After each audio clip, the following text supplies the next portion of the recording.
લોકમત ન્યૂઝમાં આપનું સ્વાગત છે। વડોદરા શહેરમાં દિવસેને દિવસે મારામારીની ઘટનાઓમાં વધારો થતો જોવા મળી રહ્યો છે, ત્યારે ફરી એકવાર શહેરના કપુરાઈ પોલીસ સ્ટેશન હદ વિસ્તારમાં બે પક્ષો વચ્ચે અથડામણ સર્જાઈ છે। માહિતી મુજબ વૃંદાવન 4 રસ્તા પાસે આવેલા ગાર્ડનમાં ક્રિકેટ રમવાની બાબતે બે યુવકોના જૂથ વચ્ચે બોલાચાલી થઈ હતી। જોતા આ બોલાચાલી ઉગ્ર બની ગઈ અને મામલો મારામારી સુધી પહોંચ્યો। બંને પક્ષો વચ્ચે ખુલ્લેઆમ મારામારી થતા વિસ્તારમાં થોડીવાર માટે અફરાતફરીનો માહોલ સર્જાયો હતો। આ સમગ્ર ઘટનાનો વિડીયો પણ સામે આવ્યો છે, જે હાલ સોશિયલ મીડિયામાં ઝડપથી વાયરલ થઈ રહ્યો છે। ઘટના બાદ બંને પક્ષોએ કપુરાઈ પોલીસ સ્ટેશનમાં ફરિયાદ નોંધાવી છે। પોલીસ દ્વારા સમગ્ર મામલે તપાસ શરૂ કરવામાં આવી છે અને આગળની કાર્યવાહી હાથ ધરવામાં આવી રહી છે।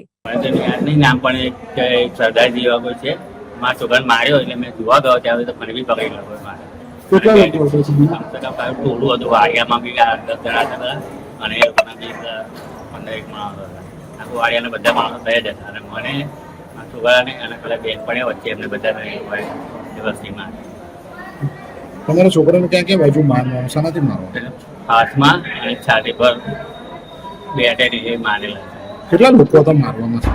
3-4 જણ તો મારવા વાળા જ હતા, બાકી બધા પકડવાના ઉભા હતા વાડિયા વાળા। શું માંગ છે? 25 જતું પોલીસ ફરિયાદ કરી તમે? કરી કયા પોલીસ સ્ટેશન? કપુરાઈ। શું માંગ છે તમારી? બસ એ જ ખાલી કે ભાઈ હવે અમને ન્યાય મળે, એટલે નહીં તો લોકો ધમકી આપે છે કે કાલ તમે બહાર નીકળશો તો તમે એ નહીં કરો। યોગેશ વહીવટી વોર્ડ નંબર 13 ઉત્તર ઝોન, એમાં વન ડે વન રોડ ની જે કામગીરી દરેક ઝોનમાં એક રોડ લઈએ છે, તે પૈકી આજે કાલાઘોડાથી સ્ટેશન રોડ અને ડિવિડન્ડ સર્કલના એનું ફોકસ કરવામાં આવ્યું હતું અને એમાં અમારી પાર્કસ એન્ડ ગાર્ડનની ટીમ, દબાણ શાખાની ટીમ, વહીવટી વોર્ડનો સ્ટાફ તમામ બધા કામગીરીમાં છે અને અત્યારે હાલ આ જે ડિવિડન્ડ સર્કલ છે એનું પણ લેન્ડસ્કેપિંગનું કામ હાથ ધરવામાં આવ્યું છે। રોડ મીડિયનનું બ્યુટિફિકેશનનું કામ પણ અત્યારે હાલ પ્લાન્ટેશનનું કામગીરી ચાલુ છે। તે ઉપરાંત એવન્યુ સાઈડ એટલે ફૂટપાથ સાઈડ પણ પ્લાન્ટેશનને એનું કામગીરી ફોકસ કરવામાં આવી છે અને હાલ જે દબાણની કામગીરી પણ જે ચાલે છે કે જેનાથી અહીંયા સર્કલનું પણ થોડું ઘણી કન્ડિશન ડિટોરિએટ થઈ છે, તો એ દબાણનું પણ કામગીરી ચાલે છે।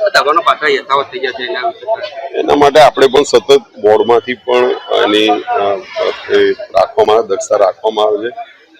દબાણ શાખા દ્વારા પણ એની દક્ષતા એમની જોડે વહીવટી વોર્ડ સાથે રહીને રાખવામાં આવે છે, પરંતુ હાલ લાર્જ સ્કેલમાં પણ કામગીરી ચાલુ છે અને સતત એનું વિજિલન્સ રાખીને કામગીરી